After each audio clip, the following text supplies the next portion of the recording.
நம்முடைய கெரியர் ப்ராக்ரஷனுக்கு ரொம்ப ரொம்ப ஒரு முக்கியமான ஒரு டூல் ரெஸ்யூமே. பயோடேட்டா, கரிக்குலம் வைட்டே இப்படி பல பெயர்களால் சொல்லப்படுகிறது. ரெஸ்யூமே எழுதி பழகிக்கொள்வது வந்து ரொம்ப ரொம்ப முக்கியம்.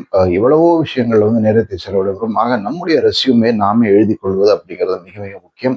அதை முடிஞ்ச வரைக்கும் வந்து அவுட் சோர்ஸ் பண்ணாதீங்க. ஏன்னா அதை அவுட் சோர்ஸ் பண்ணீங்கன்னாக்க வந்து உங்களுக்கு உங்க ரெஸ்யூமே எழுதுறதுலேயே இன்ட்ரெஸ்ட் இல்லைனாக்க கெரியர்ல என்ன பெரிய இன்ட்ரெஸ்ட் இருக்கும் அப்படிங்கிற ஒரு இம்ப்ரெஷன் கிரியேட் ஆகும். இன்னொரு முக்கியமான விஷயம், இதுவரைக்கும் வந்து ரெஸ்யூமே வந்து ஒரு படிக்கிறவங்க அந்த ரீடபிலிட்டி மெயினான ஒரு ஃபேக்டராக இருந்தது. அதை படிக்கிறவங்க எப்படி நன்றாக படிக்க முடியும் அதற்கு ஏற்ற மாதிரி ஸ்ட்ரக்சர் பண்ணியிருக்கிறோம். ஆனால் இப்பொழுதெல்லாம் இன்னொரு முக்கியமான விஷயத்தை மனதில் வைத்துக் கொள்ள வேண்டும். ஆர்டிஃபிஷியல் இன்டெலிஜென்ஸ் டூல்ஸ் தான் ஸ்க்ரீன் பண்ணுது ரெஸ்யூமே. ஆக வந்து ஆர்டிஃபிஷியல் இன்டெலிஜென்ஸ் டூல் ஸ்க்ரீன் பண்ணுறதுக்கு ஏற்ற மாதிரி நம்ம ரெஸ்யூமே டிசைன் பண்ணிக்கணும். நிறைய கீவேர்ட்ஸ் இருக்கணும். நிறைய நம்ம ஒரு எந்த ஜாபுக்கு அப்ளை பண்ணுறோமோ அந்த ஜாப் டிஸ்கிரிப்ஷன்ல இருக்கிற கீவேர்ட்ஸ் முக்கியமான விஷயங்கள்லாம் வந்து ரெஸ்யூமேல இருந்தால் தான் ரெஸ்யூமே ஷார்ட் லிஸ்ட் ஆகும். நன்றாக நினைவில் வைத்துக் கொள்ளுங்கள். மிக மிக முக்கியமான ஒரு கிரியேட் இருப்பது. நன்றி.